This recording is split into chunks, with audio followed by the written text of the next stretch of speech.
Hello everyone, welcome back my channel. ನಾನು ಇವತ್ತು ನಿಮಗೆ ಮಶ್ರೂಮ್ ಸಾಂಬಾರ್ ಮಾಡೋದು ಹೇಳ್ಕೊಡ್ತಿದ್ದೀನಿ. ಅಂದರೆ ಅಣಬೆ ಸಾಂಬಾರ್. ಇದು ನಾಟಿ ಅಣಬೆ ಹೊಲದಲ್ಲಿ ಬಿಟ್ಟಿರೋ ಅಂಥದ್ದು. ಇದನ್ನು ಆಲ್ರೆಡಿ ತೊಳೆದಿಟ್ಕೊಂಡಿದ್ದೀನಿ, ಚೆನ್ನಾಗಿ ಕ್ಲೀನ್ ಮಾಡಿಕೊಂಡು ಇಟ್ಕೊಂಡಿದ್ದೀನಿ.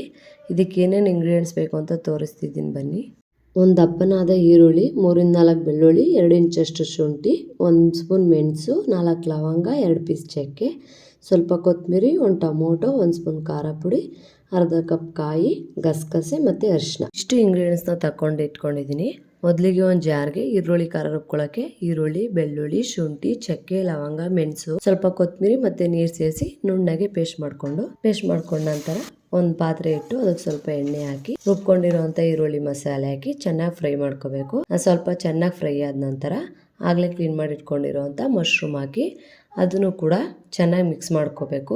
ಮಸಾಲೆ ಮತ್ತು ಖಾರ ಮಿಕ್ಸ್ ಆಗೋ ತನಕ ಮಿಕ್ಸ್ ಮಾಡಿಕೊಂಡು ಸ್ವಲ್ಪ ಸಾಲ್ಟ್ ಹಾಕಿ ಇನ್ನು ಸ್ವಲ್ಪ ಮಿಕ್ಸ್ ಮಾಡಿ ಅದು ಸ್ವಲ್ಪ ಹೊತ್ತು ನೀರು ಬಿಟ್ಕೊಳ್ಳುತ್ತೆ ಕುದಿಯೋಕ್ಕಿಟ್ಟು. ಅಷ್ಟರಲ್ಲಿ ಕಾಯಿ ಮಸಾಲೆ ರುಬ್ಕೊತಿದ್ದೀನಿ.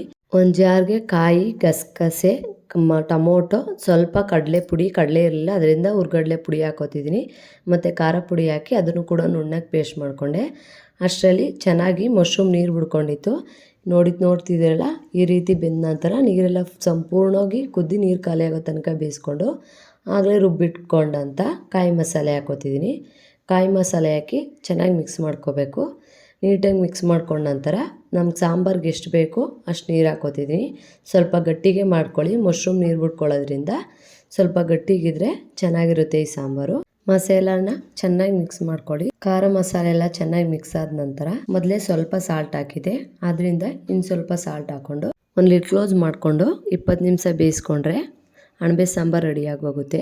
ಈ ರೀತಿ ಒಂದ್ಸಲ ಟ್ರೈ ಮಾಡಿ ನೋಡಿ, ನಿಜ ಟೇಸ್ಟ್ ಕೂಡ ಚೆನ್ನಾಗಿ ಬರುತ್ತೆ. ನನ್ನ ವಿಡಿಯೋನ ಫಸ್ಟ್ ಟೈಮ್ ನೋಡ್ತಿದ್ರೆ ಪ್ಲೀಸ್ ಸಬ್ಸ್ಕ್ರೈಬ್ ಮಾಡ್ಕೊಂಡು ನೋಡಿ. Thanks for watching.